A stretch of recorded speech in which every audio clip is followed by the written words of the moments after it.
Welcome to Wisdom of Blooms. Lead me back to you, Creator. Finding the good when fear sneaks in. Our journey to truth appears to be a full-time job. Learning must allow us to discover our areas where we make our missteps so we can consciously rethink them and see them for the non-love that they are. If it were easy, we would have wiped our slate clean by now and moved on. Yet our free will and our thinking minds are very complex. So reality is we must learn from our missteps as they appear. Wanting to choose anew and doing so proceeds at a slower pace than we may want. Often we think we have addressed a misstep just to find out one day it resurfaces, presented in a slightly different lesson. Triggers are ever present in the physical world. Media has a variety of forms and has profusely intruded into our lives. Opinions, preferences, questionable facts, and judgments flourish in our society. Try as we might to limit these in our lives, it will never be possible. I admit I have limited some media forms. I did slow their access, which allowed me to work with the triggers that found me anyway, especially those of my own making. If you learn to recognize your triggers no matter how they arrive at your door, you will be able to decrease their hold on you if you determine your plan that leads you back to truth. We must greet our lessons head on. We can manage some social media triggers by deleting them, turning them off, or unsubscribing. But many of our more challenging triggers come from our friends and our loved ones. These must be handled more delicately to honor your relationships with them. Let love guide your words. We are on earth to be one with all. For this, our choice must be to remain in the physical world and be powerful in our mind to know Creator's world, the real world, where we act only from truth. For only here will we understand Creator's plan and appreciate our lessons that are specifically timed for our growth. In this way, we grow and learn and serve as a messenger for Creator. We become a messenger of truth when we choose truth, practice truth, share truth, and be truth. Seeking truth will be our quest while we live in the physical world. See it as enlightening and not daunting. Focus only on the good that you gain from it. The most attention-getting non-truth trigger is fear. Fear can arrive unexpectedly. Thus, we may have no plan in place to allow us to recognize it quickly and implement steps to dissolve it. Spiritually, we realize fear is the opposite of love.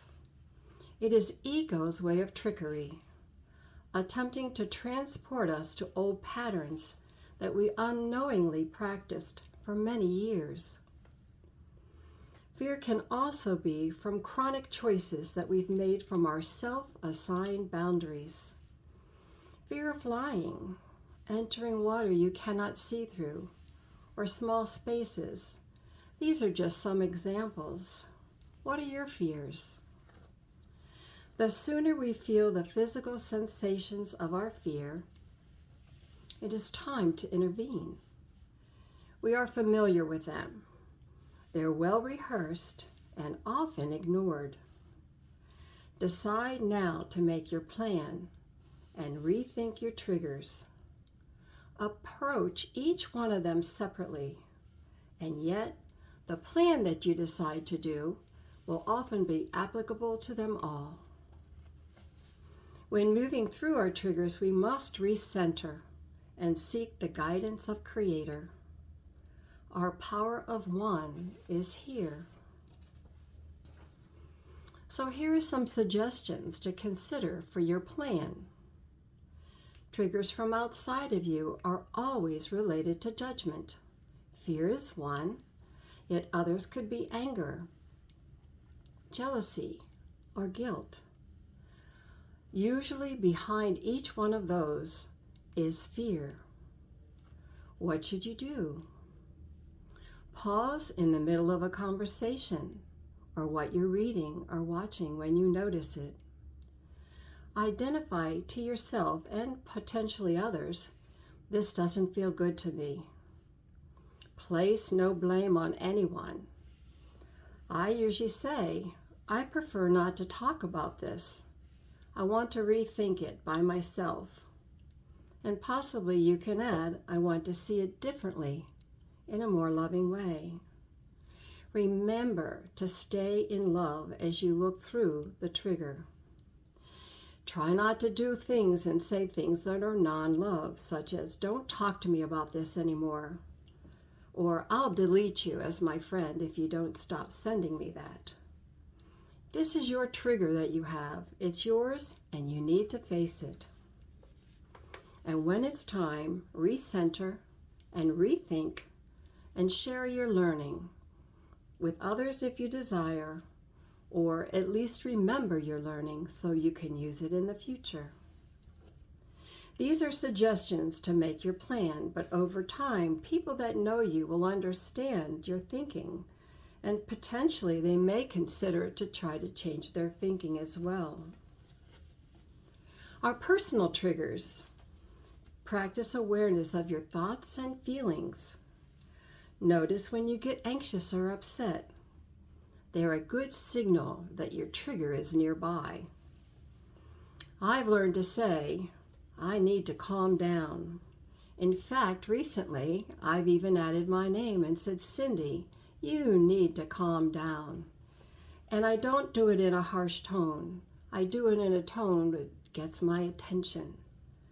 Sometimes I repeat it several times until I really get it, that it's my job to calm myself down. Once I do, I can breathe deeper and slower. From here, I'm in the now, and I can recenter. Here I find Creator's love, and I'm familiar with this level of peace. I seek it often. If you have not already done so, practice sensing the peace of Creator's love. Let this be your thinking when fear sneaks in. Learn to use a message or a mantra or something that gets you back to truth.